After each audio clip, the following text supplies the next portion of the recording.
감사합니다. 왜 산업부 장관이 이 신경 써야 될 상대가 또 나타났는데 보니까 청바지. 예, 차관님 말씀 감사합니다. 차관님, 내가 하나 물어볼게요. 이게 발표 자료하고 달라서 또 조금 전에 얘기한 거 K 뷰티 아카데미는 올해부터 연간 1,500명이라고 아까 말씀하신 것 같은데 자료는 1,900명으로 돼 있네요. 네, 제가 잘못 오독했습니다. 네. 알겠습니다. 네, 감사합니다. 세 분 장 차관님의 말씀처럼 충북이 모든 길과 연결의 중심이 되고 대한민국 첨단 산업의 미래를 만들어갈 수 있도록 여러분께서도 함께해 주시기를 바랍니다. 네, 그러면 이어서 참석하신 충북도민 여러분의 의견 들어보겠습니다. 먼저 장 차관님들이 발표하신 주제와 관련된 제안을 먼저 해주시고요. 이어지는 2부에서 충북의 지역 발전과 관련된 제안을 해주시면 되겠습니다. 이 점 참고하셔서 발언 신청해 주시고요.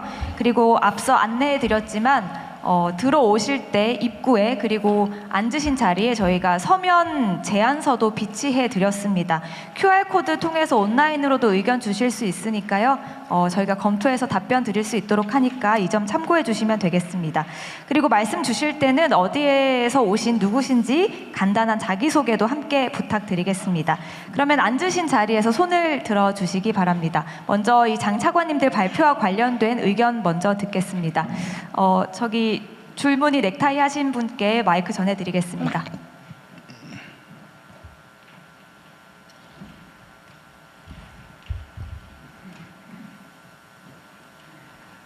안녕하십니까. 충북 대표 첨단 소재 기업인 첨보에서 반도체 국산화를 이끌고 있는 반도체 팀 책임연구원 김지영이라고 합니다. 반갑습니다. 저희 첨보는 2차 전지와 반도체라는 국가 전략 산업의 핵심 소재를 생산하며 글로벌 시장에서 치열하게 싸우고 있습니다. 하지만 현장에서 느끼는 가장 큰 벽은 기술력이 아니라 인력, 사람입니다. 우수한 석박사급 인재들을 어렵게 영입해도 교육, 의료, 문화가 갖춰진 수도권으로 금방 이탈하려는 하는 경향이 강해 연구 연속성이 끊기는 현상이 실정입니다.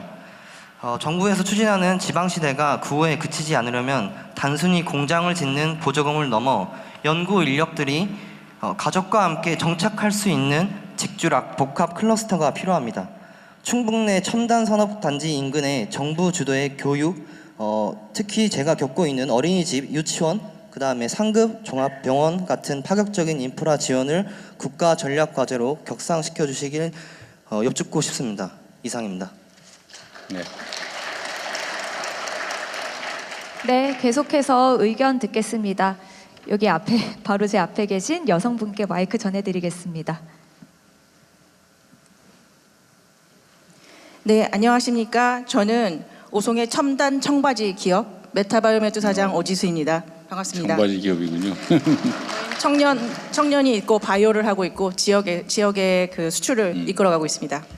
오늘 제가 드리고 싶은 제안은 이미 산업부에서도 말씀해 주셨고 또 보건복지부 이차관님께서도 말씀해 주신 규제 완화, 그 다음에 메가 특구에 관련된 내용입니다.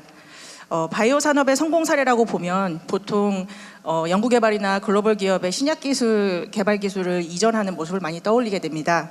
하지만 우리나라에서 바이오를 진짜 산업으로 성장시키려면 개발 이후에 생산하고 판매하는 단계까지 더 많이 이어져야 한다고 생각합니다. 특히 의료기기는 판매 전에 인허가와 임상시험이라는 비용이 큰 단계를 반드시 거쳐야 합니다. 그런데 에스테틱이나 웰니스 분야는 시장의 변화 속도가 굉장히 빠르기 때문에 이 모든 과정을 다 거치다 보면 시장을 선점하기가 쉽지 않은 것이 사실입니다. 여기 오송은 연구개발과 시험평가 인프라가 잘 갖춰진 바이오 클러스터입니다. 식약처와 질병관리청 같은 규제기관들도 있고요. 또 바이오 기업, 병원, 연구 인프라도 함께 모여 있습니다. 여기에 청주공항과 KTX 오송역까지 있어서 접근성도 아주 좋습니다. 그래서 여기에 실제 제품이 검증되고 실제 시장으로 나갈 수 있는 산업 테스트베드의 기능이 더해지면 충북이 한 단계 더 도약할 수 있다고 생각합니다. 다시 말해서 오송을 일단은 생명과 직결되는 고위험 의료기기를 제외한 웰니스, 에스테틱 의료기기의 임상 실증과 데이터 축적을 할 수 있는 규제 특화, 테스트베드로 운영해보면 어떨까 제안을 드리고 싶습니다. 이렇게 되면 국내 기업뿐 아니라 해외 기업들도 데이터 확보를 위해서 오송을 찾게 될 것이고 더 나아가 아시아 웰니스 의료 관광 허브로도 발전시킬 수 있을 것 같습니다. 실제로 많은 분들이 새로운 치료나 재생의료 서비스를 받기 위해 중국이나 일본 재생의료 특구를 찾는다는 이야기를 자주 듣습니다. 한국에서도 규제기관과 산업, 병원, 의료 교육기관 그리고 교통 인프라가 모두 모여있는 오송 같은 지역에서 충분히 그런 시도를 해볼 수 있다고 생각합니다. 오송이 연구개발 중심의 바이오 클러스터에서 실제 제품이 검증되고 시장으로 나가는 바이오 산업 테스트베드로 발전할 수 있도록 도와주시기 바랍니다. 감사합니다. 네. 우리 정책실장이 앞으로 이런 얘기, 똑같은 얘기 자주 계속 나올 것 같은데 예. 정리해서 한 말씀만 한번 하시죠. 말씀하신 대로 굉장히 강점이 많습니다. 이미 집적돼 있고 제일 앞서 있고 그래서요. 그 여러 장점들이 많으니까 그 이어서 후단까지 할 수 있도록 이 중앙부처 지자체에서 프로그램을 만들고 대통령께 한번 종합 보고대를 네. 갖도록 하겠습니다. 우리가 안 그래도 이 말씀하신 분야는 계속 집중 점검하고 있는 분야이기도 하고 복지부도 마찬가지 식약처 중심으로 어쨌든 저희가 특별히 관심 갖고 있는 영역이니까요. 좀 기대해 보시기 바랍니다. 예, 계속해서 의견 듣겠습니다. 저기 지금 손 드신 베이지색이라고 해야 되나요? 남성분께 마이크 전해드리겠습니다. 네, 대통령님, 장관님 안녕하십니까? 저희는 충청북도에서 국가첨단전략산업인 시스템 반도체를 36년째 이끌고 가고 있는 중견기업에 24년째 다니고 있는 남병석이라고 합니다. 우선 그 산업부 장관님께 좀 말씀드리고 싶은 부분이 있습니다. 저희가 이제 중견기업이고 투자를 한번 하게 되면 최근에 첨단 산업의 투자 장비 가격은 한 대당 100억 정도로 육박하게 되고요. 1회차 투자를 하게 되면 1,500억에서 2,000억 정도 투자 자금이 들어가게 됩니다. 저희가 보통 생각하는 매출액의 절반 수준입니다. 근데 한번 투자가 되면 대부분 이제 대출을 해야 되는 상황인데 이런 과정에서 기업의 신용도가 떨어지게 됩니다.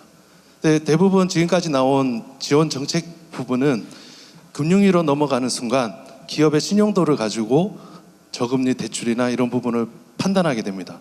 그래서 저희가 제안 드리고 싶은 거는 최근에 국민성장펀드라고 하는 부분도 혹시나 기업의 첨단 산업을 이끄는데 지원을 해주는 데 있어서 그 신용도를 가지고 혹시나 평가가 되거나 기회가 박탈될까 봐 좀 우려가 되고 있습니다. 국가 첨단 산업을 이끄고 국가에서 핵심적으로 해야 되는 부분이 있다면 이런 신용도가 아니라 나라에서 직접 보장을 하고 이런 펀딩에 직접적인 지원 금액 확정이 됐으면 좋겠고요. 그리고 보조금 관련해서 좀 제안드리고 싶은 부분은 그 국가 보조금이 잘 만들어져 있습니다. 최근에 저희도 도움을 많이 받았습니다. 정말 감사드립니다. 그러나 정부에서 만들어 놓은 국가 보조금이 지자체로 내려오면서 지자체 매칭이라고 하는 기율이 있습니다.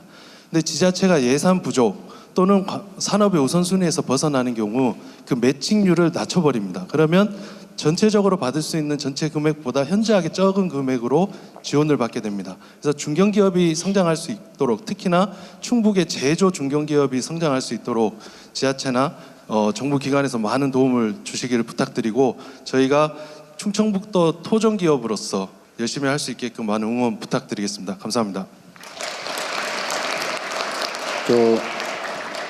투자 대출 우리나라는 둘 중에 하나 이렇게 돼 있는데 그걸 적절히 믹싱할 수도 있을 거긴 한데 그죠?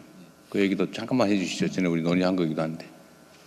일단 우리 5급 국민성장 펀드는 한 10조 원 이상을 중소중견기업 이상으로 지금 가게 되어 있고요. 지금 말씀하신 부분을 금융위에서도 같이 인식을 하고 있고 특히 지방으로 갈수록 그런 일들이 많이 있어서 가급적인 투자 중심으로 가자는 게 기본 원칙을 세우고 있습니다. 말씀하신 부분 중에 신용도 관련 부분은 특별히 다시 또 한번 더 생각해 보기로 말씀을 드리고요. 특히 이제 보조금 이슈도 지방에 가면은 계속 그 이슈들이 나오고 있어서 저희들 보조금 제도를 지방 멀리 갈수록 더 두텁게 가자는 그런 취지에 따라서 개편하고 있다는 말씀을 드리겠습니다. 네, 조금만 기다려 주십시오. 네, 지금 말씀하신 분 혹시 지금 한 회사가 20몇 년 됐다 그 말이잖아요. 네, 저희 회사는 지금 36년 업력이고요. 제가 24년 다녔습니다. 네. 그 회사는 혹시 상장한 회사예요? 상장회사 맞습니다. 그러면 보통은 성장성이 있고 회사의 안정성이 있으면 대출 받을 게 아니라 보통은 증자를 하는 게 훨씬 더 금융 부담도 적고 그죠? 그런데 증자를 안 하고 대출을 받으려고 하니까 좀 신용도의 문제가 있고 그러니 차라리 정부에서 직접 대출을 해주든지 아니면 뭐 투자를 해주든지 해라 이런 취지 같아요. 네, 맞습니다. 근데 이제 증자를 하기는 그렇게 넉넉지 않은 상황인가 보죠? 이 부분은 제가 재무 쪽 판단하기 좀 부서가 아니라서, 어렵죠. 네. 어려운. 저기 오래되고 상장된 회사들의 경우는 대출을 해줄 거냐 아니면 투자를 할 거냐. 투자는 결국은 증자에 참여하는 걸 텐데. 뭐 그것도 사실 그 펀드는 원래 증자에 참여하거나 주식을 취득하거나 원래는 그러려고 했던 거죠. 그렇죠. 투자하려고 했던 거니까. 하여튼 그걸 믹싱을 해가지고 아주 효율적으로, 네. 구체적으로 타당성 있게 하면 좋겠습니다. 감사합니다. 네. 저기 마지막으로 저희 지자체 쪽은 그 공무원 특성상 로테이션을 돕니다. 근데 첨단 산업은 이해도가 좀 있어야 되는데 그 로테이션을 도는 과정에서 네. 지원 사업이나 이런 부분에 있어서 이해도를 높이는 데 시간이 걸립니다. 그래서 정부 기관에 좀 죄송스럽습니다만 산업부나 이런 데서 전문 사무관님들이 한 번씩 그 지자체에서 좀 이렇게 대응을 해주시면 속된 말로 진디주의를 하시면서 빠른 의사결정과 중요성을 이끌어내 주시면 더 빠른 스피드가 올라갈 것 같습니다. 네, 감사합니다. 근데 회사